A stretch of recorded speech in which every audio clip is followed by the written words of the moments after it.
With everything falling apart, we can reshape the world in ways we couldn't before. Ways that better address so many of the challenges we face. And that's why so many are calling for a great reset. A great reset? That sounds more like buzzword bingo masking some nefarious plan for world domination. Hands up, this kind of slogan hasn't gone down well.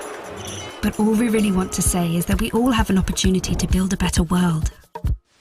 And it's not surprising that people who've been disenfranchised by a broken system and pushed even further by the pandemic will suspect global leaders of conspiracy. But the world's not that simple. Every one of us has differing priorities, values, and ideas.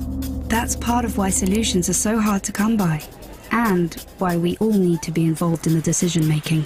Because whether it's politicians, CEOs, academics, activists, or you, we're all about getting people together, even those you may not like, to sit down at the table and develop solutions that work for all of us.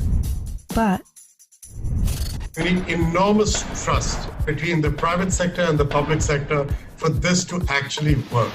That trust is hard to come by. It's time for people to work together, listen to each other, and build this trust, so we can move towards a better world. And we really need one. Because while the pandemic affects us all, it's clear it affects some more than others. The first people who are hit are the people at the front, those who are vulnerable. It is those on the front line who take it first, and that is simply unacceptable. See, at the start of 2020, 1% of the world's population owned 44% of the wealth. And since the start of the pandemic, billionaires have increased theirs by more than 25%, whilst 150 million people fell back into extreme poverty. And with climate change set to dwarf the damage caused by the pandemic, the message from 2020 should be abundantly clear. Capitalism, as we know it, is dead. This obsession that we have had with maximizing profits for shareholders alone has led to incredible inequality and a planetary emergency.